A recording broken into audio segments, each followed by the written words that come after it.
Hello, I'm Hamish Champ, editor of PRW Magazine, and welcome to this edition of PRW Video News. The European Food Safety Authority has published its final scientific opinion on the scientific value and safety of bisphenol A, concluding the additive posed no health risk to consumers at current exposure levels. The authority's position is in line with a recent study by the US Food and Drug Administration, although some countries, including France, have gone as far as banning the use of BPA in things like plastic drinking bottles for babies. The British Plastics Federation said it fully supported the latest findings, saying they provided an authoritative approval of the continued safe use of products produced using the material.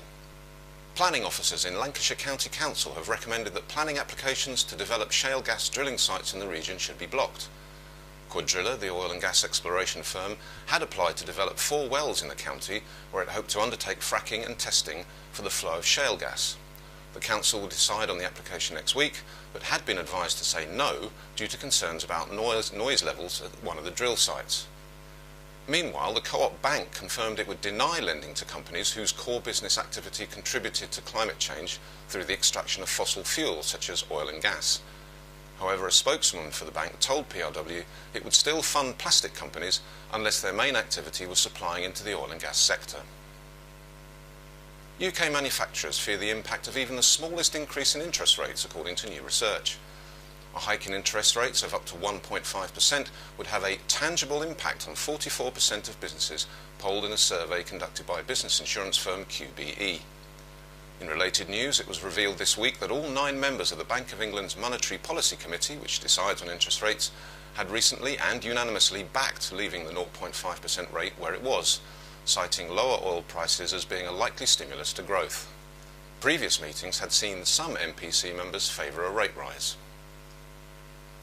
On a visit to the northeast of England this week, His Royal Highness the Prince of Wales got up close and personal with Nissan's all-electric Leaf vehicle, which stands for Leading Environmentally Friendly Affordable Family, Leaf.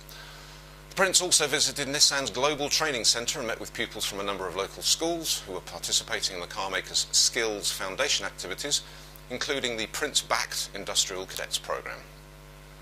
And finally, it's not often that a host of the Plastics Industry Awards, the PIAs, stands for Parliament, but that is precisely what Al Murray, also known as Pub Landlord, is doing in May.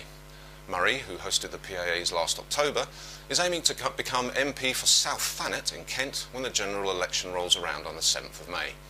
His most high-profile opponent in the constituency will be none other than the leader of the UK Independence Party, Mr Nigel Farage, and Murray's promises to the British people include slashing the price of a pint of beer to 1 penny and revaluing the pound so that it is now worth £1.10.